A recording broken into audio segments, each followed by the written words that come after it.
kenapa perubahan itu tidak bisa diterima? Karena ada mungkin ideologi atau pandangan dari petani tersebut yang tidak sesuai dengan pemikirannya gitu, Kak.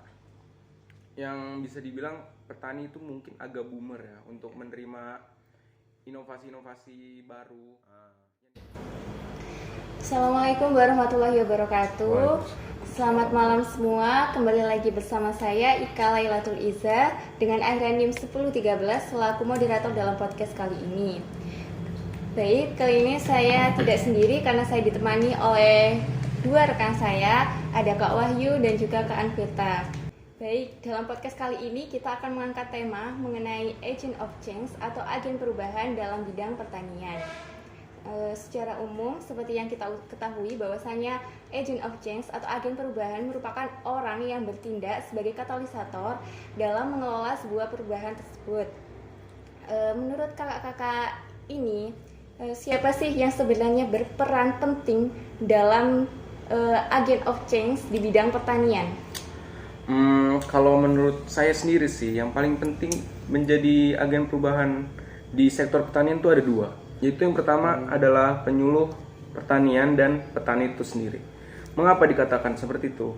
Karena penyuluh pertanian memiliki fungsi yang sangat beragam, seperti menjadi penyuluh sebagai inisiator, penyuluh sebagai fasilitator, dan juga penyuluh sebagai motivator. Jadi penyuluh ini motivator supaya masyarakat tersebut bisa merubah perubahan tersebut ya, dari awalnya nggak tahu menjadi inovasi gitu. Ya, benar sekali. Kalau dari pertanian itu sendiri, ada petani yang mencoba untuk berinovasi, tapi ada beberapa kendala yang dialami oleh petani karena sebagian besar atau sebagian kecilnya itu petani masih belum bisa membuat inovasi tersebut karena kurangnya sumber daya manusia pertama, terus kurangnya sosialisasi, yang ketiga itu kurangnya ilmu pengetahuan yang didapat oleh petani tersebut. Perubahan juga sering mendapat penolakan, kayak adanya pendapat yang kurang bagus, terus mereka punya pikiran sendiri gitu-gitu. Perubahan itu nggak bisa diterima semua orang karena harus dipahami bahwa perubahan tidak selalu membawa arah yang lebih baik secara instan. Perlu proses dan waktu pengorbanan mencapai tujuan gitu. Kan tadi sudah dijelaskan mengenai kendala-kendala dan permasalahan gitu ya. Menurut Kak Wahyu nih, solusi apa yang bisa Kak Wahyu tawarkan dalam mengatasi permasalahan-permasalahan tersebut?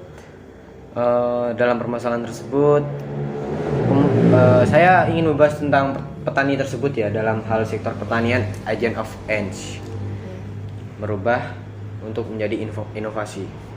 Saya pernah baca di dalam suatu jurnal di desa Dadap Mulya tersebut ada suatu petani bernama Satrio Utomo.